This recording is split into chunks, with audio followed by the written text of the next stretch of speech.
And as Pakistan opens its doors for the Sikh pilgrims from India, back home, it is unable to protect its Christian minorities.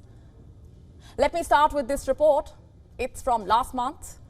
This is when Pakistan's mission at the United Nations received hundreds of letters seeking concrete steps to protect the Christian community in Pakistan.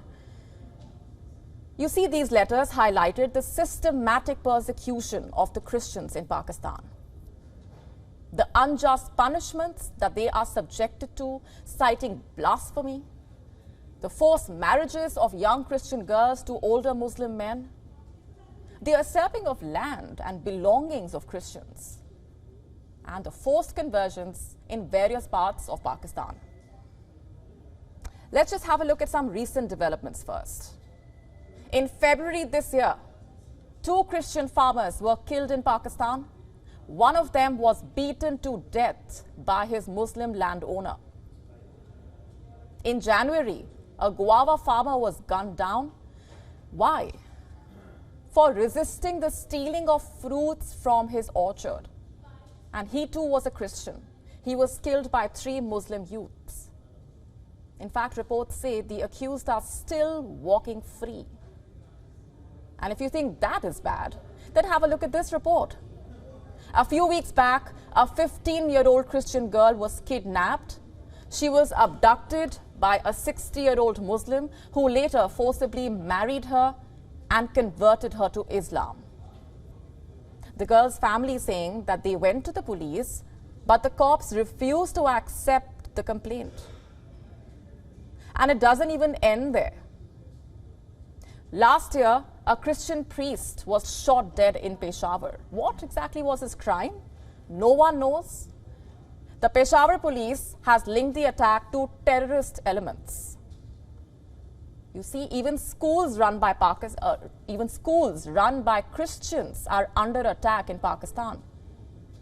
Last year, a school in Pakistan's Sheikhupura city was ransacked by a group of goons.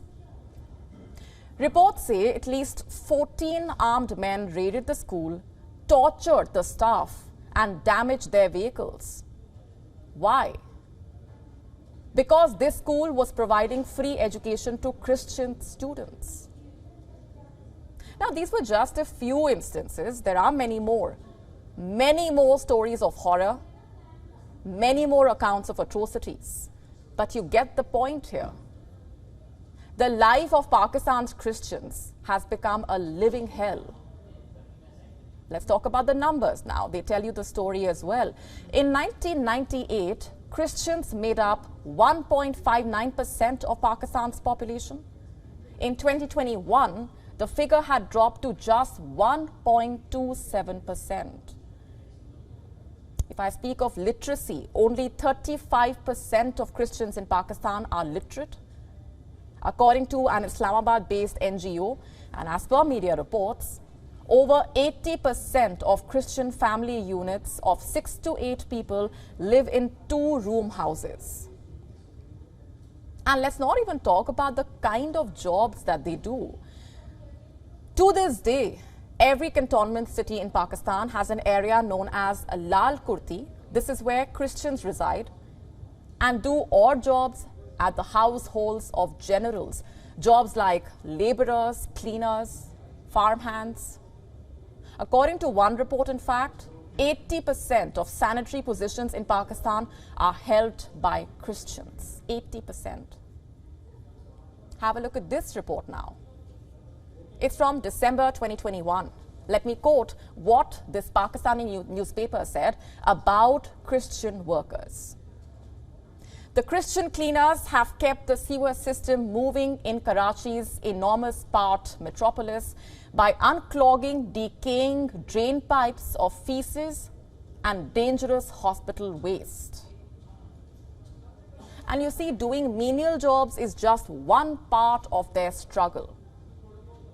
The other is Pakistan's blasphemy law. Under this law, anyone who offends Islam is given a death penalty. And Pakistan has now made this law stricter. it has raised the minimum prison sentence to 10 years for anyone who insults the wives, companions, family members of the Prophet Muhammad.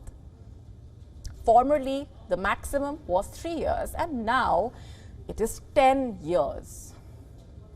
And you'll be shocked to hear about the kind of cases that Christians are charged with under the blasphemy law. Have a look at this report. In July last year, a Christian mechanic was sentenced to death for saying that he only followed Jesus Christ. In June 2022, two Christian brothers were sentenced to death for allegedly posting blasphemous content on a website. Their families said they were framed, that someone created a fake website in their name. But the court hearing the case could not care less. Now, I could go on with examples regarding how the kind of treatment Christians in Pakistan are subjected to has been making headlines.